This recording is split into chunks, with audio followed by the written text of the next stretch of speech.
Can Benjamin Netanyahu finally form a government? The Israeli Prime Minister's bloc celebrates victory following 3 elections in less than a year. But what could Netanyahu do with this mandate, both at home and abroad? This is Inside Story.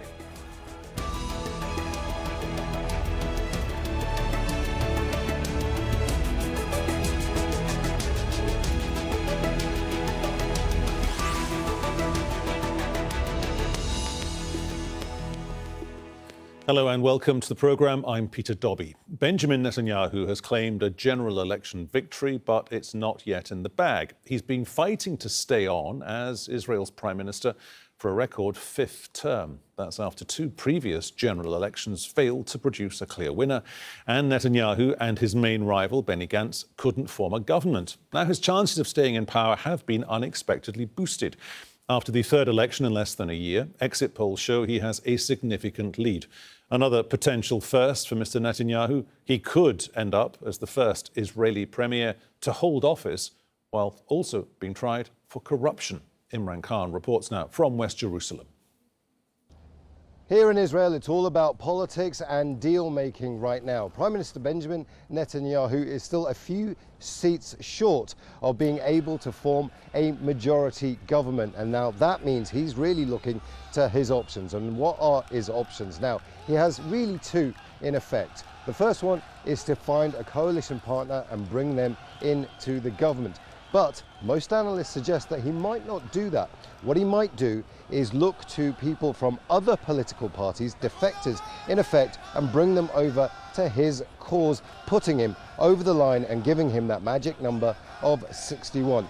However, it's not going to be that easy. The opposition still say that this is a man who's indicted in 3 separate corruption cases and is unfit to be Prime Minister, and they're likely to mount a legal challenge to his rule.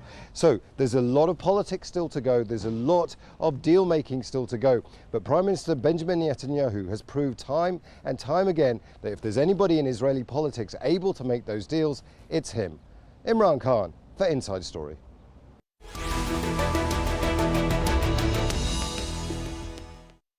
OK, let's bring in our panel today here on Inside Story. Joining us from West Jerusalem, we have Oren Feld. He's a member of the Hadash party and formerly head of the Hebrew headquarters for the Joint List in Jerusalem. In Tel Aviv, we have Fleur Hassan-Nahou. She's a member of the Likud party and deputy mayor of Jerusalem for foreign relations.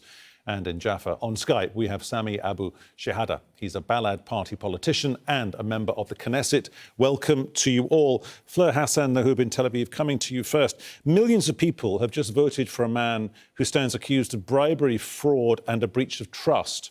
What does that say about Israeli voters?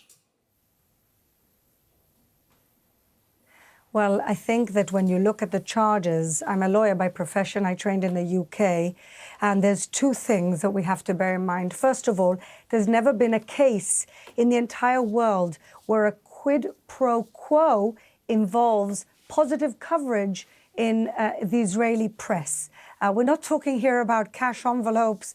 We're not talking here about anything which is material. We're talking about a quo which has never in any country, in any modern democracy, been considered a quo in terms of bribery. And so, first of all, the charge is a little tenuous for those reasons. Secondly, in most modern countries, most prime ministers have some type of immunity covering them either to face the music when they finish serving or whilst they're, or not even opening an investigation, whilst they're in office. And in Israel, we have the opposite situation. We have a situation where the Israeli Knesset decides whether the prime minister should actually get immunity, which turns immunity into political issues. So we have a situation, our democracy is so advanced that we have a situation where the judges are becoming legislators and the legislated are becoming judges. So before we make that type of analysis, we have to understand the situation in Israel. So I don't see that at all. I see that over 1 million people see a strong leader, a leader that in the last decade has brought unprecedented prosperity to the country, unprecedented infrastructural development, economic development, and the status quo that we need for a conflict which unfortunately at the moment can't be solved, but it is very well managed. And that's what people have been voting for. So, Fleur, Hassan-Nahou, you're saying democracy is so advanced, so it's a good thing that you might have in Israel a serving prime minister going from the prime ministerial office to the courts. That's good as far as you're concerned. Well, we have a law. We have law and order in Israel. And the law says that a serving prime minister can remain a serving prime minister until they are charged and actually found to be guilty by a court of law. So until that happens, there's nothing in our law to prevent him from serving as prime minister and facing the music in court. OK, Sami Abu Shahadeh in Jaffa. What does this say about Mr Netanyahu, and what does it say about the broader political system in Israel? It says that Mr Netanyahu is a very powerful politician. He's a very powerful and corrupted politician. And he is also able to convince his audience that corruption is something good. Corruption is something clever to do. Probably all of the society is a corrupted society. As an occupying society, I am not that surprised from the Israeli morals. This is something obvious. Any society which allows itself to be occupying millions of people, destroying their lives daily, destroying their houses daily, putting millions of people under siege, millions others under occupation, continuing to Jewish Jerusalem, having all of this discrimination against the Arab Palestinian minority inside Israel, I'm not surprised when we don't see them as something positive in moral issues. And their prime minister looks like the society. It's not that surprising that Netanyahu had a lot of votes this time. Everybody expected that he could do that. Also in Italy, any state of law, by the way, any state which runs according to law, can find itself in such a corrupted scene like what happened with Berlusconi before in Italy or with other prime ministers. Politicians can be corrupted and they can also corrupt their societies. Oren Feld in West Jerusalem from the Hadash party. Your party traditionally has always emphasised good, positive Jewish Arab relations. For you, what does this potentially mean for the Palestinians?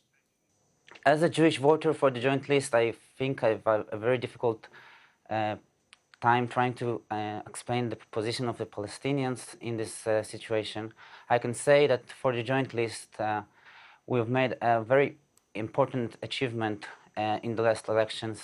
The results that we are seeing now, which is 15 mandates, is a very powerful barrier to protect the Palestinian population in Israel and in the occupied territories against such a right-wing government, which seems to be, we don't know the future yet, but we can assume that we are going to face a very dangerous right-wing government.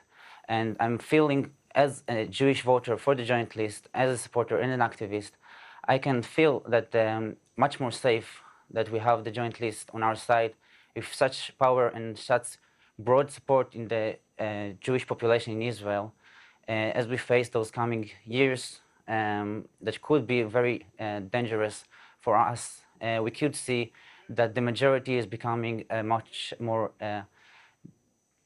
powerful force in our democracy. It can affect our lives as people who try to oppose and try to suggest a different way for the situation to end the conflict, to end the occupation, and to promote peace.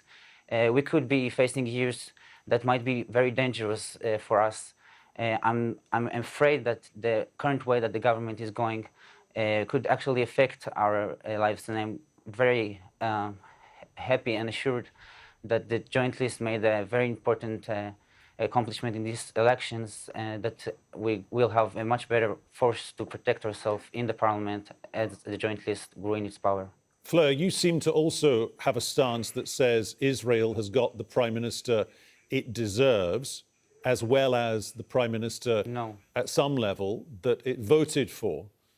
Is there a chance that could see Prime Minister Netanyahu try to bring in new legislation so the Knesset can always overrule the High Court at his bidding? Well, I think the Prime Minister has made clear that that's not what he seeks to do. What he seeks to do is to prove in a court of law that he's innocent.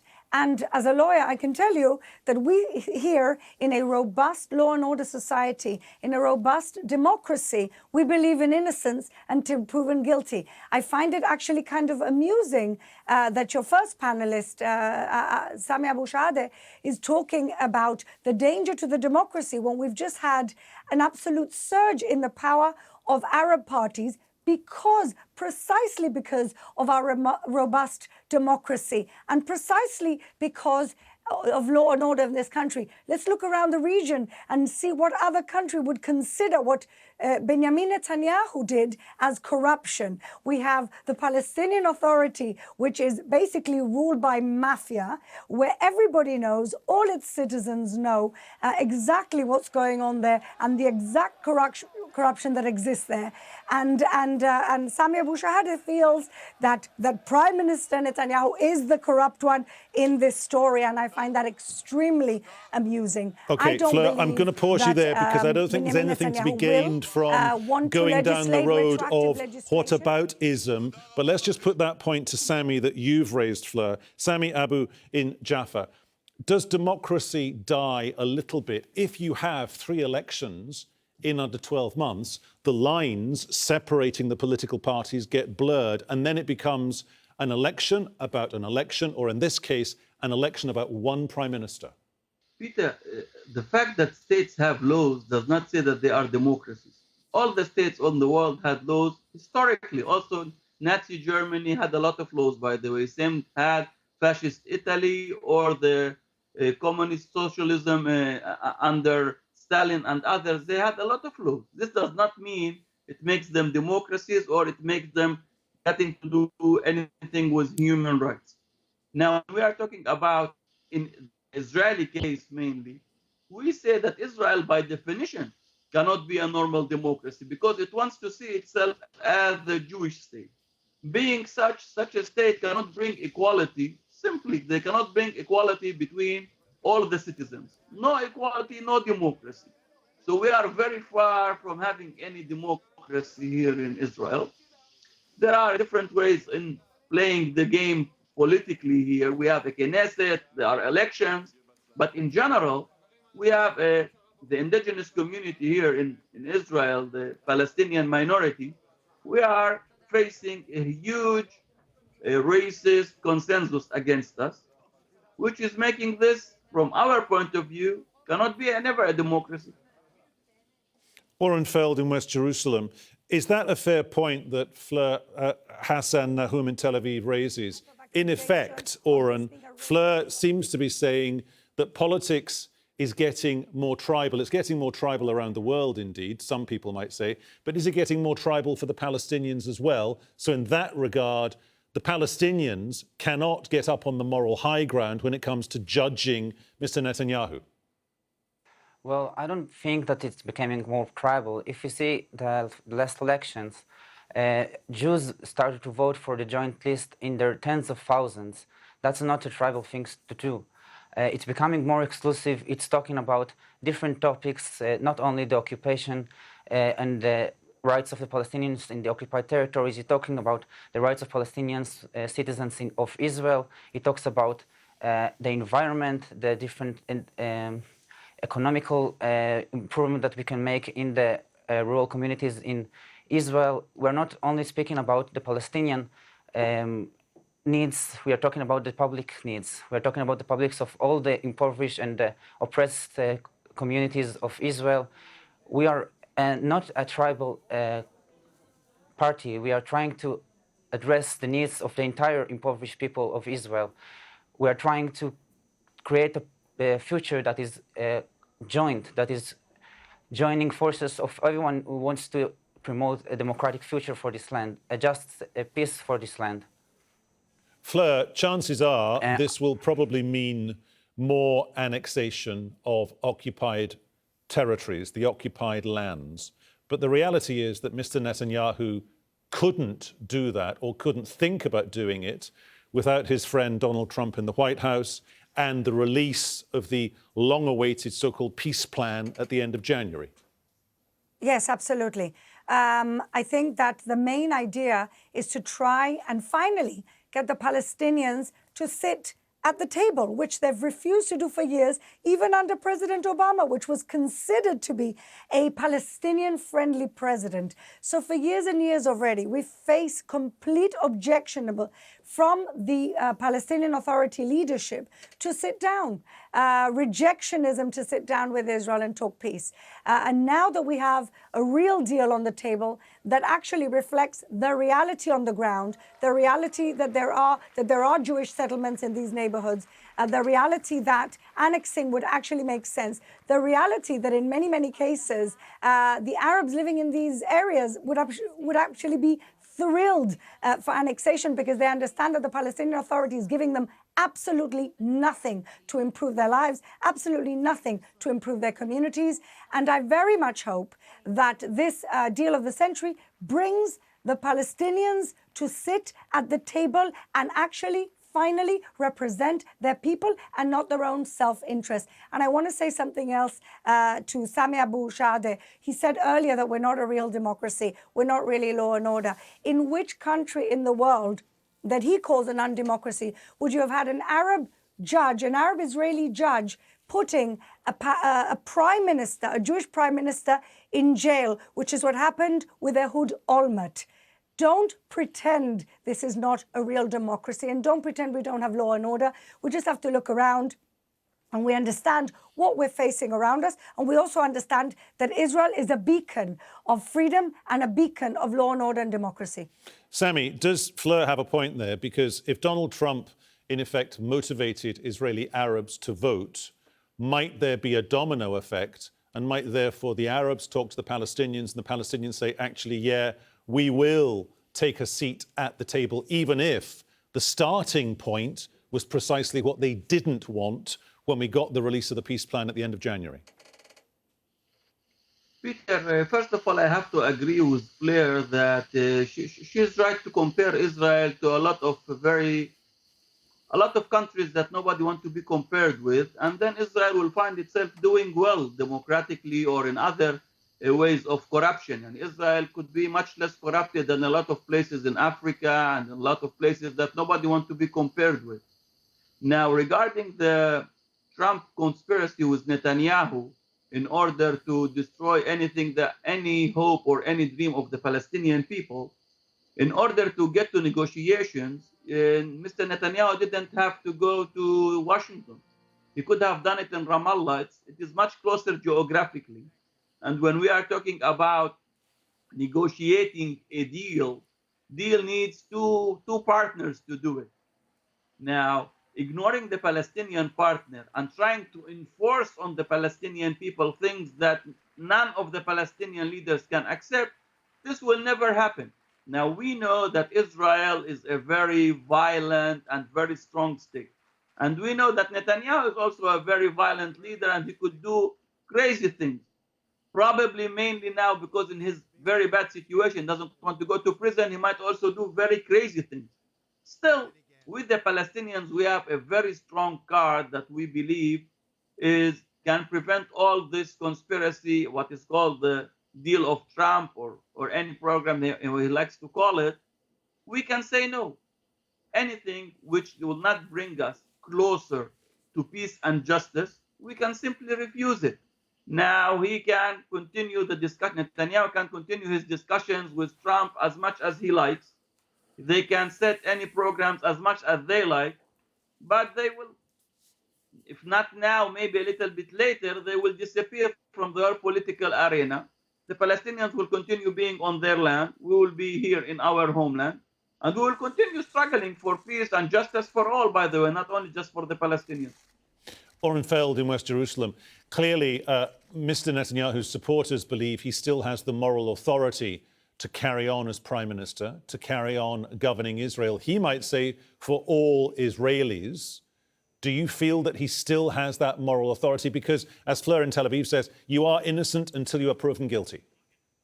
Well, I think that as Fleur did not address, as a consul of the municipality of Jerusalem, she ignores the fact that annexation already happened in Jerusalem. East Jerusalem is an annexed place, and you can see what the annexation does to East Jerusalem. It means There is police brutality on a daily basis. It means that children lose their eyes in Israel, as we saw just a few days ago. It means that there is oppression, there is economical difficulties, there is neglect. And I don't think that Netanyahu in any way proved that he made any difference for those societies, even as he promises to do so.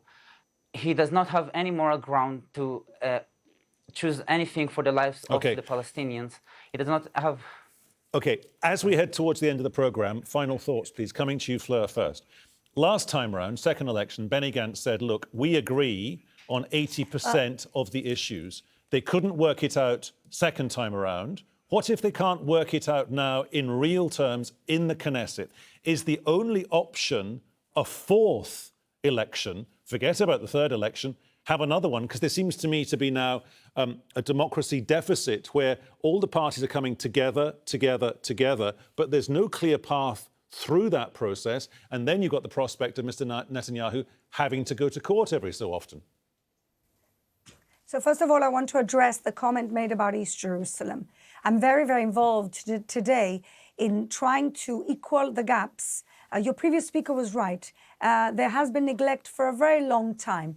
And 3 years ago, the Likud government decided that enough is enough. Right-wing and left-wing governments had not done anything to put the annexation to real use and bring the required resources to East Jerusalem. 3 years ago, a law was passed where now we're trying to equal the gaps in East Jerusalem. There's an enormous amount of investment, in fact, over $500 million that we're using for quality employment, for education and for infrastructure. And it's my job, actually, to make sure that there's economic development in East Jerusalem. And we have many, many years of neglect to make up for, but we're there and we're doing it. And it's people like me who are fighting for those resources to get to the right places.